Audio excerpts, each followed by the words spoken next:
Mnohí ľudia na svete sú radioamatéri a nadväzujú spolu spojenia. Aby človek mohol vysielať, potrebuje vlastný certifikát, ktorý získa až po absolvovaní kurzu. Mladí radioamatéri sa 2 týždne učili, čo všetko je k tomuto koničku potrebné.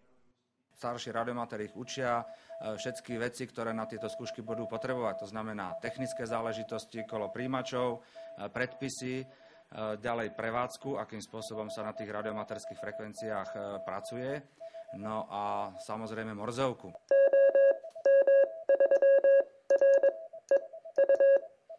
Bez nej sa radioamatér určite nezaobíde, nedá sa však naučiť za niekoľko dní. Aby človek stihal prekladať morzeovku, potrebuje roky praxe. Tí šikovnejší to zvládnu za 2 týždne. Začal s tým môj oco, bol radioamatér a mne sa už vlastne od detstva sa im páčilo, ako vysielal do tej vysielačky, vysvetlila mi, ktorý gombík na čo sa používa a takto vlastne som sa k tomu nejako dostala. Sa mi to páčilo. Čo vôbec taký radioamatér potrebuje, preto aby vôbec takýto koníček mohol realizovať? Čo potrebuje? Potrebuje najprv chuť vysielať a potom sa vlastne musí začať učiť. Nie je to len tak, že si povie, že ide vysielať, kúpi si nejakú vysielačku, anténu. Musí sa naučiť vlastne hláskovacie tabulky, čo je vlastne obsahom vysielania a už potom aj morzovka by sa patrila naučiť. Medzi kurzistami sme našli aj 11-ročného chlapca z Holandska, ktorého tento koníček veľmi baví. On sem chodí ku rodine kvôli tomu, aby sa zdokonalil v slovenčine. No a počas týchto kurzov má prístup aj k morzovke, doma to nemá. Takže je to také zaujímavé, že je veľmi šikovný a tá morzovka mu ide a už robí pekné spojenia. Pod dozorom samozrejme starších radioamatérov. Čo mi to páči, no neviem, aspoň mám niečo najrovne, nie niečo špeciálne je to. Normálne, že mi to páči. Na záver kurzu budú deti musieť zvládnuť skúšky, ktoré realizuje telekomunikačný úrad. Je to niečo podobné ako vodický preukaz. Auto si môže kúpiť každý, ale po ceste môže jazdiť len ten, ktorý má vodický preukaz na dané motorové vozidlo. Tuto je to niečo podobného, takže tí začínajúci dostanú licenciu a môžu pracovať len na niektorých radioamatérskych pásmach a keď sú skúsení po nejakom čase, zvýšia si tú svoju odbornosť, tú svoju triedu a dostanú licenciu takú, že môžu pracovať na všetkých radioamatérskych pásmach aj s väčším výkonom. Dobrým radioamatérom sa človek stáva po niekoľkých rokoch praxe, ale učiť sa neprestáva nikdy. Radioamatéri komunikujú buď hovoreným slovom alebo morzovkou.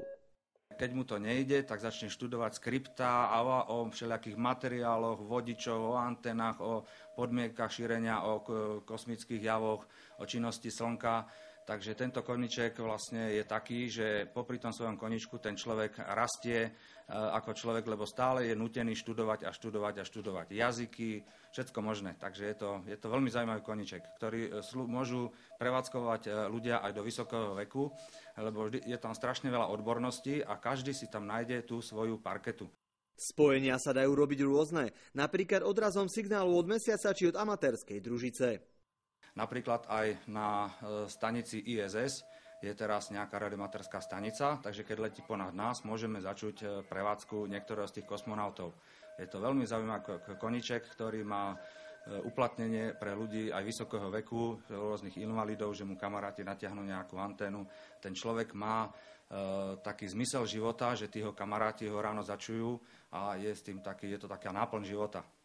Dokonca sa organizujú aj súťaže radioamatérov, v ktorých vyhrávajú tí, ktorí dokážu spraviť čo najviac spojení po celom svete. Jedna sa uskutočnila pred 3 týždňami a úlohou súťažiacich bolo zrealizovať čo najviac spojení s radioamatérmi na ostrovoch.